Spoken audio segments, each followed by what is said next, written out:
Bonjour mes élèves, dans cette vidéo-là, on va voir la dernière partie de la leçon des vecteurs et la translation.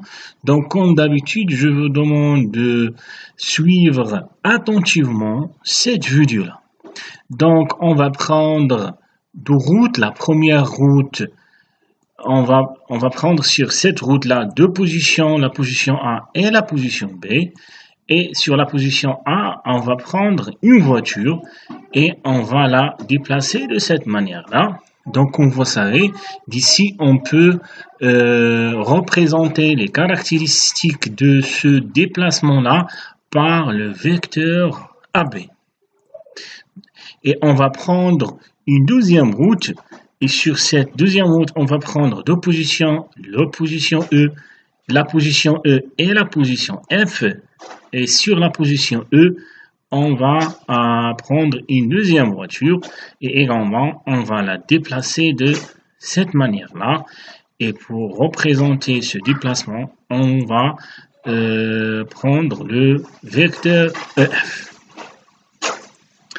Donc, si vous remarquez ces deux déplacements, on va dire que ces deux déplacements ont les mêmes caractéristiques, c'est-à-dire le déplacement de la première voiture possède les mêmes caractéristiques du déplacement de la deuxième voiture, c'est-à-dire en la même direction. Regardez, les deux lignes, les deux droites sont parallèles. En le même sens, le sens de A vers B est identique de celui de E vers F. Et en la même distance, donc on peut remarquer facilement c'est que les deux distances AB et EF sont égales. Ou bien on dit que, c'est-à-dire on a déplacé la première voiture de la position A vers la position B de la même manière que le déplacement de la deuxième voiture de la position E vers la position F.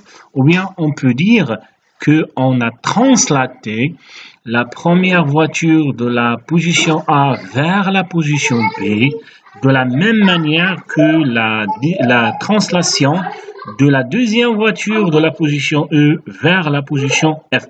Et d'ici, on va dégager cette égalité, c'est que les deux vecteurs AB et EF sont égaux parce qu'ils ont les mêmes caractéristiques. Donc, pour cela, on dit que le point F est l'image du point E par la translation qui transforme A en B. C'est-à-dire, c'est ça, on a expliqué ceci, mais juste on va répéter ceci parce que c'est très important. Donc, le déplacement ou bien la translation de la première voiture de la position A vers la position B a la même caractéristique que la translation de la deuxième voiture de la position E vers la position F. Donc, on peut résumer ceci par le fait de dire que le point F est l'image de E par la translation qui transforme A en B. Donc, on va mieux comprendre ceci à partir de cet exemple-là. Donc, comme vous voyez ici, on a deux parallélogrammes et on va remplir ce tableau-là. Et à chaque fois, on va prendre une translation et on va déterminer des images des points. Donc, si on prend la première translation qui transforme A en D, regardez ça, c'est une phrase importante. Quand on dit la translation qui transforme A en D, c'est-à-dire on obtient le vecteur AD. Donc, le vecteur AD. Et on va dire quelle est l'image du point B. Donc, pour trouver l'image du point B avec cette translation, donc il suffit de trouver une égalité entre le vecteur formé par ces deux points, c'est-à-dire le vecteur AD, et le vecteur d'origine B. Donc, regardez, le vecteur AD égale le vecteur BC. Et par la suite, le point C est l'image du point B par cette translation. La justification, bien sûr, parce que ça c'est un parallélogramme. Et à partir de ce parallélogramme-là, on obtient l'égalité entre les deux vecteurs AD et BC. On va prendre maintenant une deuxième translation. Donc, regardez, vous pouvez définir la translation de cette manière-là qui transforme un point à un autre ou bien par un vecteur. Regardez, la translation du vecteur CE, c'est-à-dire la translation qui transforme C en E.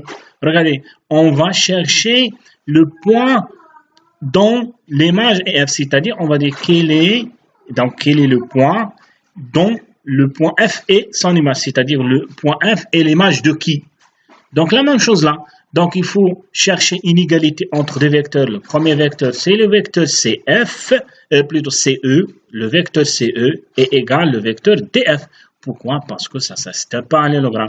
Et par la suite, le point F, c'est l'image du point D.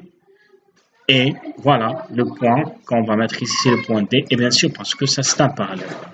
On va prendre maintenant une troisième translation qui transforme A en B. Quand on dit qu'il transforme A en B, c'est-à-dire de vecteur AB, et d'ici on va avoir le vecteur AB. Quelle est l'image du point D avec cette translation? Donc il suffit de trouver, comme je vous ai dit, une égalité entre le vecteur AB et un vecteur d'origine D. Donc le vecteur AB égale le vecteur DC. Et par la suite, le point C et l'image du point D par la translation qui transforme A en B. Et pourquoi la justification? Parce qu'ici on a un parallélogramme. On va prendre la dernière translation. Regardez, cette translation est définie par ce vecteur-là, de vecteur DC, c'est-à-dire qui transforme D en C.